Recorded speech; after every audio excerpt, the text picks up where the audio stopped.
اعوذ باللہ من الشیطان الرجیم بسم اللہ الرحمن الرحیم۔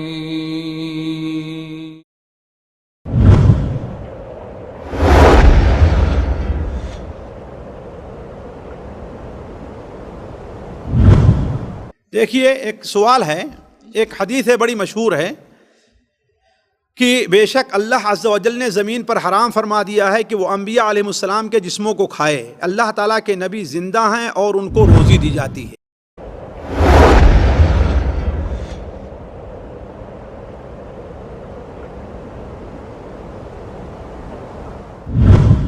دیکھیے، ایک سوال ہے، ایک حدیث ہے بڑی مشہور ہے کہ بے شک اللہ عز و جل نے زمین پر حرام فرما دیا ہے کہ وہ انبیاء علیہ السلام کے جسموں کو کھائے۔ اللہ تعالیٰ کے نبی زندہ ہیں اور ان کو روزی دی جاتی ہے۔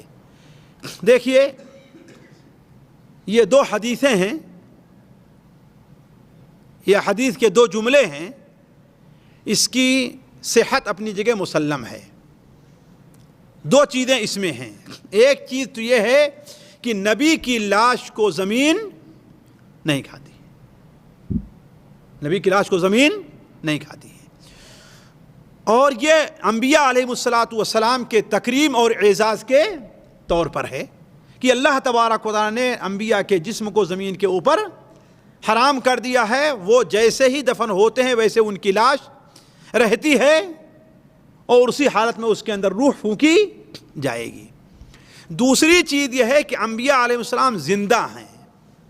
یہ لفظ غلط ہے، انبیاء اپنی قبروں میں زندہ ہیں، یہ کہا جائے انبیاء اپنی قبروں میں زندہ ہیں۔ ان کی زندگی قبر کی زندگی اور برزخی زندگی ہے، دنیاوی زندگی وہ نہیں ہے۔ میں اس کی بھی دلیل دیتا ہوں آپ کو۔ ان کی زندگی برزخی زندگی ہے، دنیاوی زندگی نہیں ہے۔ اس کی کئی دلیل ہے۔ ایک دلیل تو ہے کہ قرآن مجید میں اللہ کے رسول کے حدیثوں میں ایک سے زائد جگہ یہ وارد ہے کہ انبیاء علیہ السلام کے اوپر موت آ گئی ہے، انبیاء علیہ السلام کے اوپر موت طاری ہو گئی ہے۔ یہ چیز بالکل واضح حدیثوں کے اندر آئی ہوئی ہے۔ حضرت یوسف علیہ السلام، حضرت موسیٰ علیہ السلام کے تذکرے میں ہے، سورہ الغافر کے اندر کا حساب، حتی اذا ہلک قلتم لن یبعث اللہ بعدہ رسولہ، ہے نا۔ حضرت موسیٰ علیہ السلام نے جب دعوت دی تو فرعون کے قوم کا ایک آدمی جو مسلمان ہو چکا تھا اپنی قوم کو خطاب کر کے کہتا ہے کہ اے لوگو، تمہارے درمیان حضرت یوسف علیہ السلام آئے، جب تک وہ زندہ رہے تم ان کی قدر کرتے رہے، ان کو مانتے رہے، حتی اذا ہلاک، جب وہ ہلاک ہو گئے۔ یہ میرے الفاظ ہیں، کس کے الفاظ ہیں؟ قرآن مجید کے الفاظ ہیں۔ حتی اذا ہلاک، ہلاک کا معنی کیا ہے ساتھیو؟ پردہ فرما گئے، زندہ ہیں، کیا معنی ہے؟ جب وہ ہلاک ہو گئے تو تم یہ کہنے لگے کہ اب ان کے بعد اللہ کسی رسول کو نہیں بھیجے گا۔ یہ تمہاری غلطی ہے۔ مسند بزار وغیرہ میں صحیح سند کے ساتھ، دیکھیے حضرت یوسف کے ذکر کو رکھیے، صحیح سند کے ساتھ مروی ہے کہ حضرت موسیٰ علیہ السلام، تفسیر ابن کثیر میں بھی یہ موجود ہے، اس کو ذرا توجہ سے سنیں گے، تفسیر ابن کثیر میں موجود ہے۔ حضرت موسیٰ علیہ السلام جو اپنی قوم کو لے کر کے مصر سے چلے ہیں تو راستہ بھول گئے، راستہ بھول گئے۔ حضرت ابو موسیٰ اشعری کی روایت مسند بزار میں ہے، صحیح سند سے ہے، علامہ البانی نے اسے صحیحہ میں ذکر کیا ہے، امام ابن کثیر نے بھی تفسیر ابن کثیر میں اسے صحیح قرار دیا ہے۔ حضرت موسیٰ علیہ السلام جا رہے تھے کہ راستہ بھٹک گئے، تو انہوں نے اپنے قوم کے لوگوں سے پوچھا کہ لوگوں دیکھو، ہم جو راستہ بھٹکے ہیں حالانکہ اللہ کے حکم سے نکلے ہیں، کیا ہم سے کوئی غلطی تو نہیں ہو رہی ہے؟ تو ان کے قوم کے جب بڑے بڑے لوگ جمع ہوئے تو کہا ہاں غلطی یہ ہو گئی ہے کہ حضرت یوسف علیہ السلام کو جب دفن کیا گیا، جب انتقال کا وقت آیا تو انہوں نے بنو اسرائیل سے وعدہ لیا تھا کہ جب تم لوگ اس شہر سے جانا تو میری لاش کو بھی لیتے جانا اپنے ساتھ، اور مجھے بھی وہی دفن کرنا جہاں پر میرے باپ دادا مدفون، یعنی فلسطین کے اندر۔ تو حضرت موسیٰ علیہ السلام نے کہا ہاں لیکن ان کی لاش ہے کہاں، انہیں کہاں دفن کیا گیا ہے؟ اس لیے کہ ان کے یہاں مزار بنانے کا ان کے یہاں بھی رواج نہیں تھا جیسے آج ہے رواج ہے، ورنہ معلوم ہوتا لوگوں کو نا کہ ان کا مزار کہاں ہے. مزار بنانے کا رواج نہیں تھا، یہ بدعت بعد میں پیدا ہوئی ہے. تو کہا کہ وہ ہیں کہاں؟ اب کسی کو پتہ ہی نہیں پورے بنو اسرائیل کو کہ ان کی قبر کہاں ہے. پتہ چلا کہ فلاں بڑھیا قبیلے کی جو ہے اسے معلوم ہے، کہتے ہیں یوسف علیہ السلام کہاں دفن ہوئے ہیں. چنانچہ اس بڑھیا کو بلایا گیا. وہ بڑھیا حضرت موسیٰ علیہ السلام کے پاس آئی. حضرت موسیٰ علیہ السلام نے کہا کہ مجھے معلوم ہوا کہ تمہیں وہ جگہ معلوم ہے، بتاؤ. اس لیے سارے لوگ مصیبت میں ہیں، جہاں رات ختم ہوگی دشمن ہمارے اوپر حملہ ہمیں گرفتار کر لے گا. تو اس بڑھیا نے کہا میں ایسے نہیں بتاتی، ایک میری بات ہے اس کو مان لیجئے، تمہیں بتانے کے لیے تیار ہوں. کہا تمہاری بات کیا ہے؟ کہا میرا وعدہ یہ ہے، میرا قول یہ ہے کہ جنت میں مجھے آپ کی صحبت نصیب ہو. کس کی؟ حضرت موسیٰ علیہ السلام کی. حضرت موسیٰ علیہ السلام خاموش ہو گئے، اس لیے کہ آج کے پیروں کے طریقے سے نہیں تھے کہ پرچی لکھ کر کے دے دیا کہ جاؤ ملک الموت سے ان کی. دیتے ہی نہیں دیتے ساتھی، میں غلط کر رہا ہوں؟ دیتے ہیں نا کہ ملک الموت سے ان کی رشتہ داری ہے نا، دے دیں گے پرچی. اس لیے کہ وہ لوگ نہیں. حضرت موسیٰ علیہ السلام کہے کہ یہ تو میرے بس میں نہیں، جنت کس کا کام ہے جنت دینا؟ اللہ تعالیٰ کا، میرے بس میں نہیں. بہت کہہ رہے ہیں لیکن وہ بڑھیا ماننے کے لیے تیار ہی نہیں ہے کہ نہیں آپ یہ وعدہ کیجئے کہ جنت میں مجھے آپ کی صحبت نصیب ہوگی تب تو میں دینے کے لیے وعدہ دینے کے لیے تیار ہوں. تو اللہ تعالیٰ نے موسیٰ علیہ السلام طرف وحی کی اللہ تبارک و تعالیٰ نے کہ یہ موسیٰ اس کی بات مان لو کہ ٹھیک ہے تمہیں جنت میں میری صحبت ملے گی. جب یہ وعدہ کر لیا تو وہ بڑھیا لے کر کے جاتی ہے ایک باغ میں. دیکھے کہ وہاں پر تھوڑا سا پانی جمع ہے. کہا کہ اس پانی کو ہٹاؤ. پانی ہٹایا گیا. کہا کہ یہاں جگہ کھودو. کہا اس جگہ کو کھودے گئی. حضرت یوسف علیہ السلام کی لاش وہاں سے نکلی ہے. اور لاش نکلی نہیں، سامنے آئی نہیں کہ سب کو راستے کا اندازہ ہو کہ ہاں بھائی مجھے ادھر جانا چاہیے. ارے ادھر جانا تھا، ہمیں کہاں بھول گئے تھے. سوال یہ ہے کہ اگر حضرت یوسف علیہ السلام زندہ تھے تو انہیں کندھوں پر لاد کر کیوں لے جایا گیا؟ آپ چلے کیوں نہیں گئے؟ سوچ رہے ایک بات، ہر انسان اپنی عقل سے سوچے. آپ لوگ سمجھدار ہیں، آج ترقی کا زمانہ ہے، آج بھی لوگ اسی دھوکے میں پڑے ہوئے سے پہلے لوگ دھوکے میں تھے یہ حالت میں. سوچیں اس کو. اگر حضرت یوسف علیہ السلام اگر زندہ تھے، دنیاوی زندگی ہے ان کی، مجھے کوئی بتائے اس کا جواب دے کوئی آ کر کے. اگر ان کی دنیاوی زندگی تھی تو انہیں نکالنے کی کیا ضرورت تھی؟ انہیں اپنے کندھوں پہ لے جانے کی کیا ضرورت تھی؟ اپنے پیر سے چل کر گئے ہوتے نا. سوچیں آپ لوگ اپنا موٹی عقل والے سے سوچیں. تو کہنے کا مطلب قرآن اور حدیث سے یہ ثابت ہے کہ انبیاء کی یہ زندگی برزخی زندگی ہے. اس کی کیا کیفیت اللہ بہتر جانتا ہے. ہم اس کو دنیاوی کیفیت نہیں بیان کر سکتے. نبی کریم صلی اللہ علیہ وسلم بھی اپنی قبر مبارک پہ زندہ ہیں لیکن دنیاوی زندگی نہیں ہے، برزخی زندگی ہے. کیا کیفیت ہے اللہ بہتر جانتا ہے. اللہ تعالیٰ قرآن مجید میں بہت واضح طور پر فرماتا ہے انک میت وانہم میتون. آپ لوگ کم سے کم اتنی عربی تو جانتے ہیں میت کا معنی کیا ہوتا ہے؟ زندہ ہوتا ہے، پردہ فرما جانا ہوتا ہے. کیا معنی ہوتا بھائی؟ میت کا معنی کیا ہوتا ہے؟ مردے کا ہوتا ہے نا. تو انک میتون یہ 23ویں پارے کے آخر سے پہلے والی آیت ہے. سورہ کس سورہ میں قرضہ؟ سورہ الزمر میں.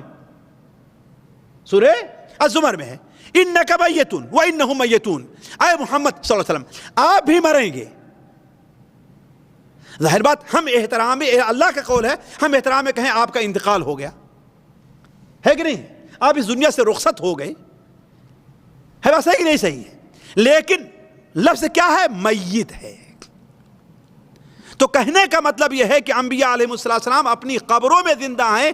ہم یہ نہیں کہتے کہ وہ زندہ ہیں. کہاں زندہ ہیں؟ اپنی قبروں میں. عالم برزخ وہ برزخی زندگی ہے.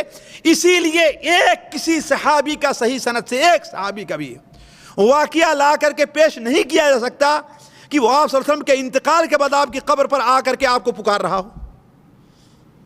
کس سے بنا لینا تو یہ تو عام آدمی کو کوئی بھی آدمی کر سکتا ہے، جھوٹی بات بیان کر دینا. تو اصل چیز یہ ہے کہ انبیاء علیہ السلام زندہ ہیں لیکن اپنی قبروں میں زندہ ہیں. وہ برزخی زندگی ہے جیسا کہ شہداء کی زندگی ہے برزخی. قرآن مجید میں ہے نا شہداء کے بارے میں ان لوگوں کو نہ کہو یا بارے میں گمان نہ کرو جو انتقال اللہ کے راستے میں شہید کر دیے گئے ہیں.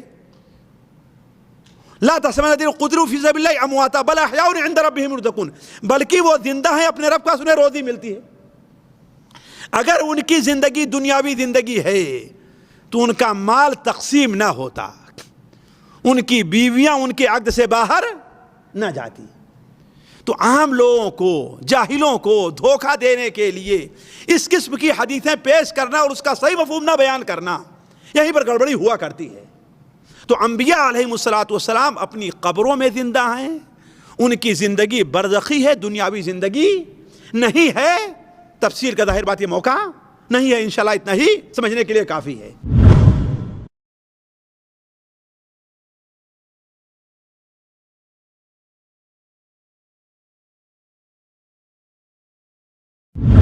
آپ کا شاید یہی کہنا ہے نا کہ کیا نکاح ختم نہیں ہو جاتا؟ عام طور پر یہ تصور ہے کہ اگر دونوں میں سے کوئی ایک مسلمان ہو جائے تو نکاح ٹوٹ جاتا ہے، نکاح ٹوٹ جاتا ہے۔ بہت سے علماء کا یہ خیال ہے کہ یہ پہلے تھا، البتہ جب صلح حدیبیہ کے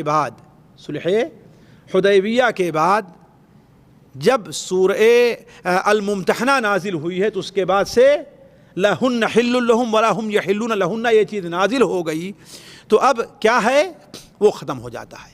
لیکن ساتھیوں، اس سلسلے میں جو ناچیز کی معلومات ہے، اور امام ابن تیمیہ رحمہ اللہ بھی اس کے قائل ہیں کہ عورت اور مرد میں سے کوئی مسلمان ہو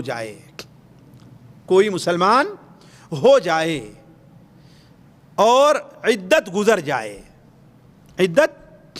جائے تو اس میں دونوں کا عقد اس ناحیے سے تو ختم ہو جاتا ہے کہ اب دونوں ایک دوسرے سے ملیں گے نہیں، اس لیے کہ مسلمان کافر کے لیے مسلمان عورت حلال نہیں ہے۔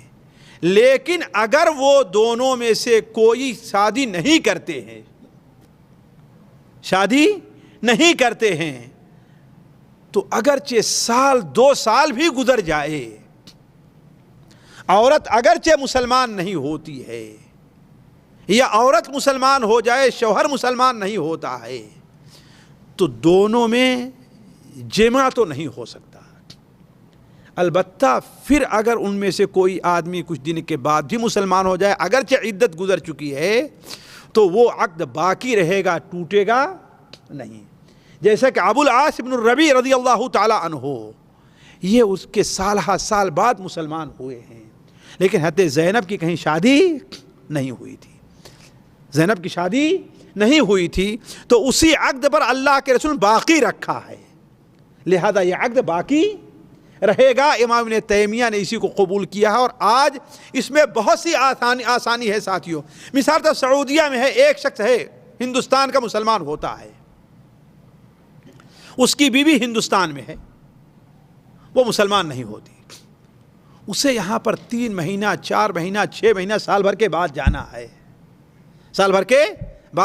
ہے، تو اب ہم کس دلیل سے یہ حکم لگا دیں کہ اس کے عقد سے اس کی بیوی نکل گئی ہے؟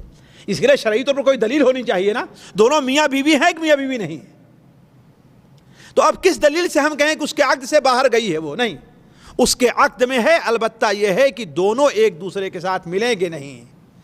اب اگر اسے سمجھاتا ہے، کہتے کہ نہیں میں تمہارے دین کو قبول نہیں کرنا چاہتی، میں تمہارے دین میں نہیں آتی، تو ٹھیک ہے، دونوں میں تفریق ہو جائے گی۔ لیکن وہ کہتی ہے میں سوچ رہی ہوں، آپ آئیں، اس بارے میں سوچتے ہیں، ہمیں بتائیں، ہم آپ کے ساتھ جانے کے لیے تیار ہیں، ہم مخالفت نہیں کرتے آپ کی، تو اگرچہ عدت گزر جائے تجدید نکاح کی ضرورت نہیں ہے۔ جی، تو کوئی بات نہیں، مرد 4 عورتوں کے ساتھ شادی کر سکتا ہے، کوئی حرج نہیں۔ جی، اگر طلاق نہیں دیتا ہے تو وہ باقی رہے گی اس کے عقد میں۔